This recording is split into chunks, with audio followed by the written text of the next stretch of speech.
Hi everyone, surface chemistry start किए थे हम लोग और इंट्रोडक्शन कुछ देख चुके थे। उसमें एडजॉर्प्शन के बारे में हम लोग पढ़े थे। आज एडजॉर्प्शन का क्लासिफिकेशन, कितने प्रकार के एडजॉर्प्शन होते हैं उसके बारे में हम लोग पढ़ते हैं। सबसे पहले एडजॉर्प्शन में जो हम बतलाए थे पिछले क्लास में कि किसी सॉलिड या लिक्विड के सरफेस पर गैसियस मॉलिक्यूल्स का अट्रैक्ट होकर के वहाँ जमा हो जाना, जिसके कारण उस मॉलिक्यूल का कंसंट्रेशन सरफेस पे बढ़ जाएगा। तो इस घटना को हम लोग बोलते थे एडजॉर्प्शन। मतलब एडजॉर्प्शन में जो मॉलिक्यूल्स होते हैं पहले से जो बल्क फेज में प्रेजेंट है, जब वे मॉलिक्यूल सरफेस पे जमा होते हैं तो उनका कंसंट्रेशन बढ़ जाता है। माने कम वॉल्यूम में से मॉलिक्यूल जमा होंगे तो वॉल्यूम घटने से कंसंट्रेशन क्या होता है, बढ़ जाता है। लेकिन यह कभी कदाल नहीं भी होता है। एडजॉर्प्शन होने से कंसंट्रेशन बढ़ता ही नहीं है, बल्कि कभी कदाल क्या होता है, घट भी जाता है। तो जब एडजॉर्प्शन होने से कंसंट्रेशन ऑफ एडजॉर्बेट कहाँ, सरफेस पर बढ़ जाए, concentration of adsorbate at the surface increase कर जाए तो कहलाता है पॉजिटिव एडजॉर्प्शन। लेकिन जब concentration of adsorbate at the surface decrease कर जाए, घट जाए, तब वो कहलाएगा नेगेटिव एडजॉर्प्शन। तो एडजॉर्प्शन के दरमियान दोनों बातें हो सकती हैं। हालांकि मोस्ट ऑफ द केसेस जो जनरल एडजॉर्प्शन होता है या एडजॉर्प्शन का जो मीनिंग है उसमें कंसंट्रेशन इंक्रीज ही करता है। लेकिन रेयर केस में कभी कदाल क्या होता है कि एडजॉर्बेट का जो कंसंट्रेशन है सरफेस पे वह घट जाता है पहले के तुलना में, तब वो कहलाएगा नेगेटिव एडजॉर्प्शन। तो कंसंट्रेशन के आधार पे ये क्लासिफिकेशन है पॉजिटिव और नेगेटिव। पॉजिटिव कब बोलेंगे, जब एडजॉर्बेट का कंसंट्रेशन सरफेस पे बढ़ जाए बल्क फेज के तुलना में, और नेगेटिव कब बोलेंगे, तो जब एडजॉर्बेट का कंसंट्रेशन सरफेस पे घट जाए बल्क फेज की तुलना में, माने पहले से जो उसकी तुलना में, नेगेटिव एडजॉर्प्शन कहलाएगा। एग्जाम्पल क्या है इसका, तो एग्जाम्पल इसका है जैसे पोटासियम क्लोराइड है KCl, ठीक। इसका दो सॉल्यूशन ले हम लोग, एक ले कंसंट्रेटेड सॉल्यूशन और दूसरा ले डाइल्यूट सॉल्यूशन।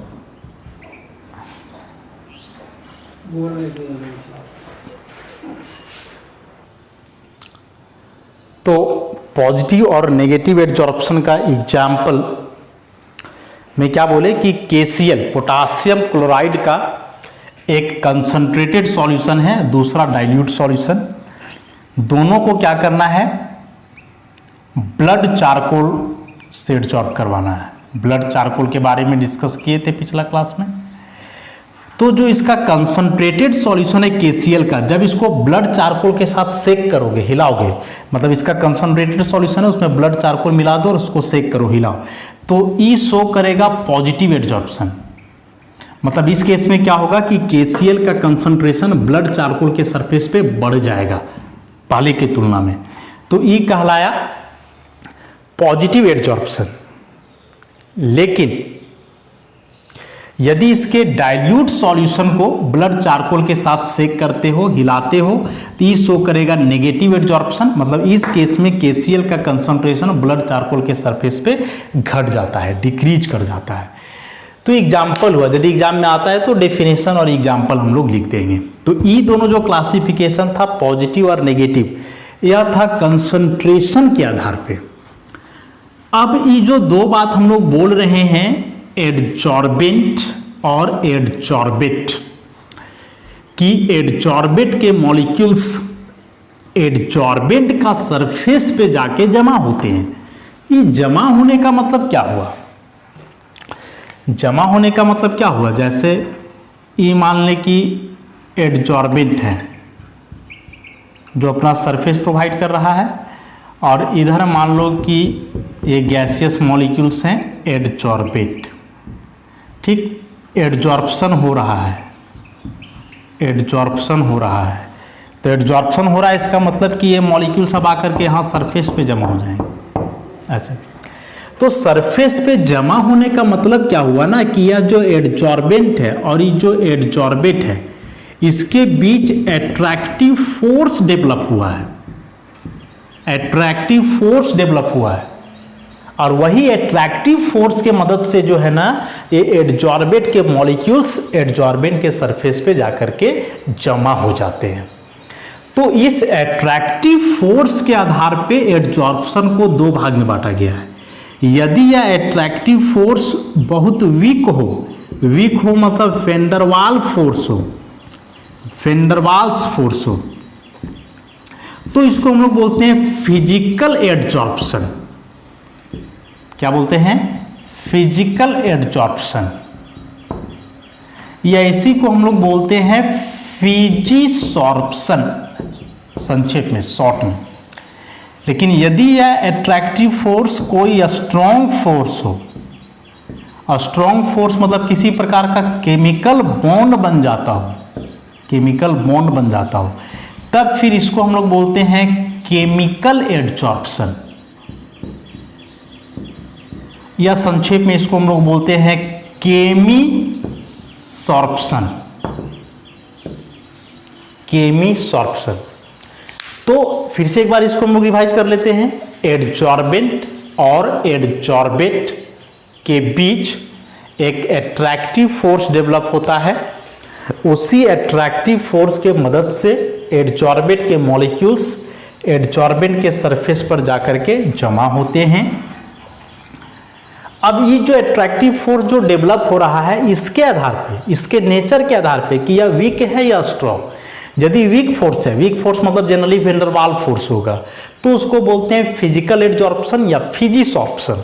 लेकिन यदि यह ऑपरेटिंग फोर्स स्ट्रॉन्ग हो, कोई केमिकल बॉन्ड बन जाता हो, तो इसको हम लोग बोलेंगे केमिकल एडजॉर्प्शन या केमिसॉर्प्शन।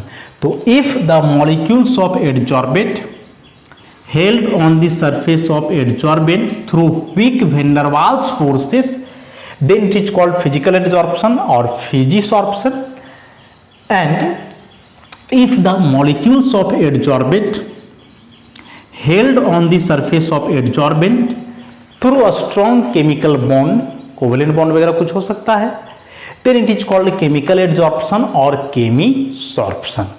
एग्जाम्पल की यदि हम लोग बात करें तो जैसे डस्ट पार्टिकल का दीवार पे चिपकना, तो डस्ट पार्टिकल का दीवार पे चिपकना, यहाँ कोई केमिकल बॉन्ड नहीं बनता है, बस वेन डर वाल फोर्स होता है, उसके थ्रू चिपक जाता है, उसको झाड़ के हटा दो, तो ये हुआ फिजिकल एडजॉर्प्शन। और केमिकल की बात यदि हम लोग करें तो आगे रिएक्शंस वगैरह हम लोग पढ़ेंगे केमिस्ट्री में, ऑर्गेनिक में खास करके अल्कीन है, अल्काइन है, इस सब का हाइड्रोजिनेशन करवाते हैं किसी मेटल के प्रेजेंस में, निकेल, पैलेडियम, प्लैटिनम वगैरह के प्रेजेंस में, तो वहाँ फिर केमिकल एडजॉर्प्शन होता है, मतलब वहाँ केमिकल बॉन्ड बनता है। तो खैर उसको एग्जाम्पल हम लोग देखेंगे। तो अभी जो ये दो प्रकार के एडजॉर्प्शन हम लोग देखे, फिजिकल और केमिकल, एग्जामिनेशन में ये दोनों में अंतर पूछता है, बहुत इंपॉर्टेंट है इस चैप्टर का, one of the most important topic physical and chemical adsorption. दोनों में अंतर समझ लेते हैं हम लोग। फिजिकल एडजॉर्प्शन,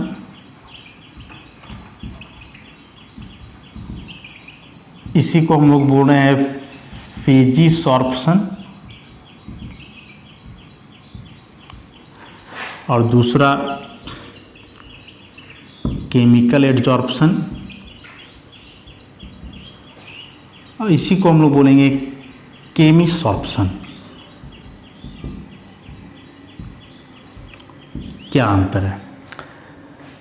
सबसे पहला ऑपरेटिंग फोर्स, कि इसमें जो है weak van der Waals forces, इसमें कोई स्ट्रॉन्ग केमिकल बॉन्ड बनता है।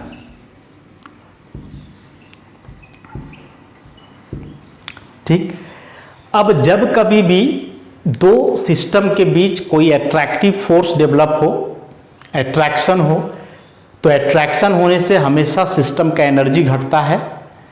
जैसे एडजॉर्बेंट है प्लस एडजॉर्बेट है, दोनों का भी कुछ ना कुछ एनर्जी है। जब एडजॉर्प्शन हो जाएगा, एडजॉर्प्शन जब हो गया तो क्या होगा, दोनों सिस्टम का एनर्जी घटेगा। बॉन्डिंग का कंसेप्ट है, केमिकल बॉन्डिंग का, कि जब दो सिस्टम के बीच अट्रैक्शन होता है कि दोनों का एनर्जी घटता है, मिनिमम एनर्जी बचता है एडजॉर्प्शन के बाद। तो एनर्जी घटेगा, तो जो एनर्जी घट रहा है जैसे मान लो कि अभी एनर्जी 50 किलो जूल है, घट करके यहाँ हो गया 20 किलो जूल, तो बाकी 30 किलो जूल एनर्जी कहाँ जाएगा? ऑब्वियसली या 30 किलो जूल एनर्जी जो है यहाँ से रिलीज होगा। तो एड्जॉर्प्शन के दरमियान जो एनर्जी रिलीज होता है, जो इंथैल्पी चेंज करता है, this is called enthalpy of adsorption. इसी को हम लोग क्या बोलते हैं? इंथैल्पी ऑफ एड्जॉर्प्शन बोलते हैं। अब यह जो इंथैल्पी ऑफ एड्जॉर्प्शन है, मतलब ये जो एनर्जी रिलीज होता है एट्रैक्शन के दरमियान, यह एनर्जी ज़्यादा रिलीज होगा कि कम रिलीज होगा, ये तो सब कुछ डिपेंड करेगा कि एड्जॉर्बेंट और एड्जॉर्बेट के बीच कैसा फोर्स ऑपरेट हो रहा है। यदि दोनों के बीच कोई वीक फोर्स ऑपरेट हो रहा है तो कम एनर्जी रिलीज होगा, इंथैल्पी ऑफ एड्जॉर्प्शन कम होगा। लेकिन यदि कोई स्ट्रॉन्ग फोर्स ऑपरेट हो रहा है तो इंथैल्पी ऑफ एड्जॉर्प्शन ज़्यादा होगा, मतलब ज़्यादा एनर्जी रिलीज होगा। अभी हम लोग पढ़ ही चुके हैं, लिखा हुआ है केमिकल एड्जॉर्प्शन में स्ट्रॉन्ग फोर्स ऑपरेट होता है, स्ट्रॉन्ग केमिकल बॉन्ड बनता है। तो ऑब्वियसली इस केस में जो इंथैल्पी ऑफ एड्जॉर्प्शन होगा वह अधिक होगा। तो एक यह डाटा आता है, याद रखोगे, दूसरा नंबर में इसका low enthalpy of adsorption, low enthalpy of adsorption कितना होता है? 20 से 40 किलो जूल पर मोल। मतलब 1 मोल एड्जॉर्बेट के मॉलिक्यूल्स जाकर के एड्जॉर्बेंट के सरफेस पे जमा होंगे तो 20 से 40 हजार जूल एनर्जी रिलीज हो सकता है फिजिकल एड्जॉर्प्शन में, जो कि कम है। लेकिन वही केमिकल एड्जॉर्प्शन हो तो यह डाटा हो जाता है 80 से 240 किलो जूल पर मोल। मतलब केमिकल एड्जॉर्प्शन में यदि एड्जॉर्बेट के मॉलिक्यूल्स 1 मोल मॉलिक्यूल्स, 1 मोल माने एवोगाड्रो नंबर के बराबर, तो 1 मोल मॉलिक्यूल्स यदि सरफेस पे जाकर के जुड़ते हैं, केमिकल बॉन्ड बनाते हैं, तो 80 से 240 हजार जूल एनर्जी वहाँ से रिलीज होता है। यह बहुत इंपॉर्टेंट है, एग्जामिनेशन में डायरेक्ट क्वेश्चन आता है ऑब्जेक्टिव में कि फिजिकल एड्जॉर्प्शन का इंथैल्पी ऑफ एड्जॉर्प्शन क्या होता है? तो 20 से 40 किलो जूल पर मोल। केमिकल एड्जॉर्प्शन का क्या होता है? तो 80 से 240 किलो जूल पर मोल। डायरेक्ट हम लोग इस डाटा को क्या कर लेंगे? याद रख लेंगे। उसके बाद ई जो है रिवर्सिबल नेचर का होता है और ई जो है इररिवर्सिबल होता है। इररिवर्सिबल क्या मतलब हुआ? मतलब ही हुआ कि जैसे एड्जॉर्बेट प्लस एड्जॉर्बेंट तो मिल करके हुआ एड्जॉर्प्शन, और फिर इसको उल्टा कर दो, एड्जॉर्प्शन को रिवर्स कर दो, तो फिर एड्जॉर्बेट माने एड्जॉर्बेंट के सरफेस पर एड्जॉर्बेट जमा हुआ तो बन गया एड्जॉर्प्शन, और फिर जब उस सरफेस का मॉलिक्यूल वहाँ से हट जाए तो उसको, जिसको डिजॉर्प्शन हम लोग बोलते थे, उलट सकता है। तो चूंकि जैसे एग्जांपल के लिए हम बताएं कि दीवार पे डस्ट पार्टिकल का जमा होना फिजिकल एड्जॉर्प्शन है, तो पार्टिकल जमा हुआ तो एड्जॉर्प्शन हुआ, तो उसको आसानी से हम लोग फिर पार्टिकल को झाड़ के अलग से नहीं कर देते हैं, ऐसे कोई चीज़ से झाड़ू वगैरह से झाड़ दिए तो डस्ट पार्टिकल वहाँ से हट गया, तो एड्जॉर्प्शन हुआ, फिर डिजॉर्प्शन भी कर दिया आसानी से। क्यों होता है ऐसा? क्योंकि इस केस में एड्जॉर्बेट के मॉलिक्यूल जो सरफेस पर जाके जुड़ते हैं ये वीक फोर्स से जुड़ते हैं, कमजोर फोर्स है, इसलिए इस फोर्स को आसानी से तोड़ के मॉलिक्यूल को वहां से हटा देते हैं। तो due to weak force physical adsorption is reversible in nature, मतलब जो मॉलिक्यूल जाके सरफेस पे जमा हुआ उसको वहां से हम लोग आसानी से हटा भी सकते हैं। लेकिन केमिकल में ऐसा नहीं है, इररिवर्सिबल होता है। इररिवर्सिबल इसलिए क्योंकि इसमें एड्जॉर्बेट के मॉलिक्यूल जो सरफेस पर जाके जमा होते हैं वे तो स्ट्रॉन्ग बॉन्ड से, उसको तोड़ना आसान नहीं होता है, तो उसको चाहोगे आसानी से तोड़ के हटा देती, पॉसिबल नहीं है, इसलिए यह इररिवर्सिबल है और ये क्या है? रिवर्सिबल नेचर का होता है। उसके बाद फिर टेम्परेचर का प्रभाव, टेम्परेचर का प्रभाव, और यह टेम्परेचर का प्रभाव काफी इंपॉर्टेंट है कि टेम्परेचर का क्या प्रभाव पड़ता है। देखो क्लास 11th इक्विलिब्रियम चैप्टर में एक प्रिंसिपल हम लोग को पढ़ना था, ली सैटलियर प्रिंसिपल। ली सैटलियर प्रिंसिपल बहुत ही कॉमन है। यह ली सैटलियर प्रिंसिपल क्या बोलता है कि यदि कोई प्रोसेस इग्जोथर्मिक है, इग्जोथर्मिक है मतलब हीट रिलीज हो रहा है, हीट रिलीज हो रहा है। तो ऐसे प्रोसेस का जो रेट है वह टेम्परेचर का इन्वर्सली प्रोपोर्शनल होता है। यदि कोई प्रोसेस एक्सोथर्मिक है, मतलब उसमें एनर्जी रिलीज हो रहा है, तो फिर वह प्रोसेस का रेट टेम्परेचर का इन्वर्सली प्रोपोर्शनल होगा। मतलब यदि टेम्परेचर बढ़ाओगे तो उसका रेट घटेगा, टेम्परेचर घटाओगे तो उसका रेट बढ़ेगा।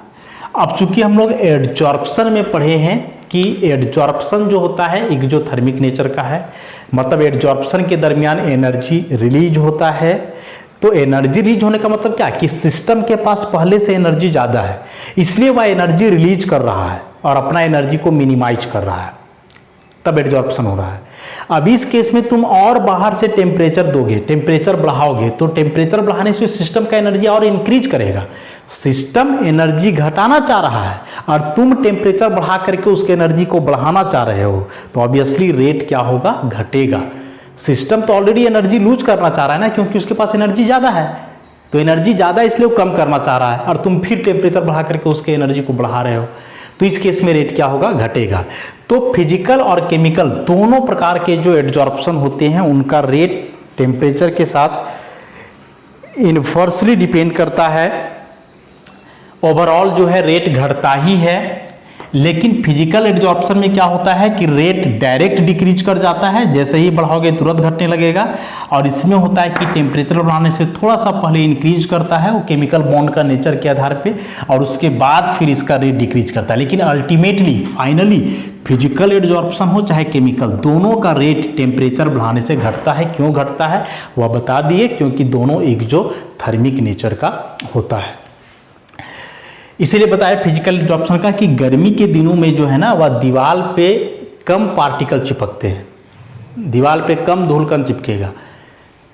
रीजन क्या है कि टेम्परेचर ज़्यादा होता है तो जो मॉलिक्यूल वहाँ चिपकेगा ना, तो टेम्परेचर ज़्यादा होने से वो मॉलिक्यूल का फिर एनर्जी बढ़ जाएगा, और जब एनर्जी बढ़ जाएगा तो चूंकि वह कमज़ोर फोर्स से चिपका हुआ है तो फोर्स को ब्रेक करके आसानी से वहाँ से जो है हट जाएगा। लेकिन ठंड के दिन में टेम्परेचर कम होता है तो मॉलिक्यूल का एनर्जी कम रहेगा, ऊपर से प्रेशर भी ज़्यादा होता है, दबाव ज़्यादा महसूस करेगा तो ज़्यादा वहाँ चिपका हुआ रहेगा। तो ये टेम्परेचर के साथ जो है इन्वर्स रिलेशन होता है, और इसको एकदम याद रखोगे। दोनों में अंतर फिजिकल और केमिकल एडजॉर्प्शन में very very important for examination. हमेशा या तो डायरेक्ट डेफिनेशन आ जाए या फिर अंतर आ जाए, लेकिन किसी ना किसी रूप से जो है एग्जामिनेशन में या पूछता ही है। उसके बाद एक अंतर और कि जो फिजिकल एडजॉर्प्शन होता है वह मल्टी लेयर फिनोमिनन है। मल्टी लेयर, ये मल्टी लेयर क्या है और ये मोनो लेयर होता है। देखो जैसे मान लो कि एडजॉर्बेंट का सरफेस है, ठीक, एडजॉर्बेंट, यहां मॉलिक्यूल जमा हो रहे हैं, एक लेयर हुआ, फिर इसके ऊपर मॉलिक्यूल जमा हुआ, दो लेयर, फिर जमा हुआ, तीन लेयर, ऐसे करके बहुत सारे लेयर बनेंगे तो ये कहलाता है मल्टी लेयर। और यदि यह सरफेस है और इसमें एक ही लेयर बने ऐसे, फिर दोबारा इसके ऊपर मॉलिक्यूल आकर के जमा नहीं हो, तो ये कहलाता है मोनो लेयर। अब इसमें क्यों मल्टी लेयर होता है और उसमें मोनो लेयर क्यों होता है, इसको यदि हम लोग समझना चाहें तो इसमें हम क्या बताएं कि जो एडजॉर्बेंट के मॉलिक्यूल जो सरफेस पर जाकर के जमा होंगे तो इसमें वीक फोर्स लगता है, और यह वीक फोर्स आसानी से डेवलप कर सकता है, चाहे इस लेयर के मॉलिक्यूल हो, चाहे इस लेयर के, चाहे इस लेयर के, क्या कि वीक फोर्स ही है। लेकिन यहाँ बनता है केमिकल बॉन्ड, तो केमिकल बॉन्ड तभी बनेगा जब ये डायरेक्ट कांटेक्ट में हो। अब इसके बाद वाला यदि लेयर ऐसे रहेगा तो फिर ई मॉलिक्यूल इसके सरफेस के साथ तो कांटेक्ट में नहीं है ना, नहीं है, तो फिर इसके साथ कोई बॉन्डिंग नहीं बन पाएगा, तो फिर इसका केमिकल एडजॉर्प्शन यहाँ नहीं होगा। अगला लेयर आता है तो फिर इसका यहाँ फिजिकल होगा, केमिकल एडजॉर्प्शन यहाँ होना पॉसिबल नहीं है। तो फिजिकल एडजॉर्प्शन मल्टी लेयर है, मतलब एक के बाद एक जमा होते रहते हैं। जैसे दीवार यदि नया है तो एक आध महीना में देखोगे कि थोड़ा गंदा दिखाई देगा, 4-5 महीने के बाद देखो और ज़्यादा गंदा दिखाई देगा, साल भर छोड़ दो और ज़्यादा गंदा दिखाई देगा। क्यों? क्योंकि कम समय में एक लेयर बना होगा, फिर समय बढ़ते गया तो और उसके ऊपर लेयर चिपकते गया, मतलब वो मल्टी लेयर फिनोमेना हुआ। एक से एक लेयर जो है उसमें बनते गए, वो फिजिकल एडजॉर्प्शन था इसलिए। लेकिन केमिकल एडजॉर्प्शन में जो है ना केमिकल बॉन्ड बनता है, वह तभी बनेगा जब वो डायरेक्ट कांटेक्ट में हो, और ऐसा तभी पॉसिबल है जब एक सिंगल लेयर बने, उसके बाद वाले लेयर फिर फिजिकल एडजॉर्प्शन बनाएंगे, केमिकल जो है नहीं बनाएंगे। तो फिजिकल एडजॉर्प्शन जो है मल्टी लेयर फिनोमिनन है, एक से ज़्यादा लेयर बन सकता है, जबकि वह एक मोनोलेयर फिनोमिनन है, सिंगल बनता है। अब हम लोग केमिकल एडजॉर्प्शन का जो बताया एग्जाम्पल उसको देखते हैं कि केमिकल बॉन्ड कैसे बनता है। फिजिकल एडजॉर्प्शन वाला तो बात समझ गए, इसमें कोई बॉन्ड नहीं बनता है, बस वैसे ही वैन डर वाल फोर्स से जाकर के मॉलिक्यूल चिपक जाते हैं। एक रिएक्शन हम लिखते हैं CH2 double bond CH2 ethene, इसमें H2 मॉलिक्यूल का रिएक्शन करवाओगे निकेल के प्रेजेंस में तो ये बनता है इथेन। देखो ethene, hydrogen, ethane all are gaseous species, ये तीनों गैस होते हैं। और वैसे ही तुम इथीन और हाइड्रोजन को मिला दोगे और चाहोगे कि इथेन बन जाए, कभी नहीं बनेगा, क्योंकि इथीन भी गैसियस है, हाइड्रोजन भी गैसियस है। तो दोनों गैसियस है तो एक दूसरे से दूर भागते रहेंगे ना। हम लोग पढ़े कि गैसियस मॉलिक्यूल्स काफ़ी फ्री होते हैं, इधर उधर भटकते रहते हैं। तो इथीन के मॉलिक्यूल उधर जा रहा है तो हाइड्रोजन का इधर आ रहा है, तो एक दूसरे से दूर भागते रहेगा, कंबाइन नहीं करेगा, तो इथेन कभी बनेगा क्या? नहीं बनेगा। तो डायरेक्टली तुम इथीन और हाइड्रोजन को कंबाइन करके इथेन बनाना चाहोगे, कभी पॉसिबल नहीं है, क्योंकि दोनों गैसियस हैं, दोनों एक दूसरे से कंबाइन करेंगे ही नहीं, एक दूसरे से दूर जाते रहेंगे, एक दूसरे से दूर भटकते रहेंगे। इसलिए क्या करते हैं कि इथीन और हाइड्रोजन, ये जो दोनों गैसियस स्पीसीज हैं, ये दोनों को आपस में कंबाइन करने के लिए हम लोग एक सरफेस प्रोवाइड करवाते हैं। और सरफेस किसी सॉलिड मेटल का, ऑब्वियसली वह मेटल काफ़ी कम रिएक्टिव होना चाहिए, सोडियम पोटासियम वगैरह नहीं ले सकते हैं। जनरली हम लोग डी ब्लॉक के मेटल लेते हैं, जिसमें निकेल, पैलेडियम, प्लैटिनम वगैरह लेते हैं।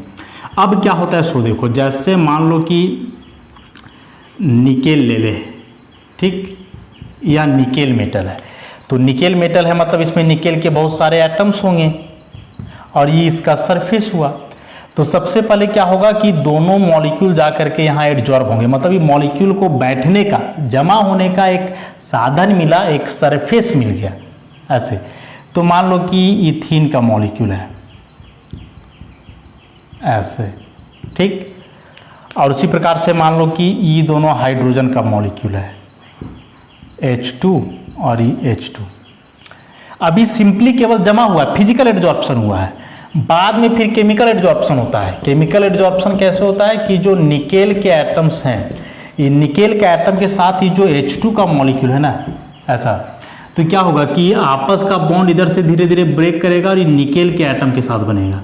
उसी प्रकार से ये भी टूट करके इसके साथ बनेगा, मतलब अभी ऐसा हो जाएगा।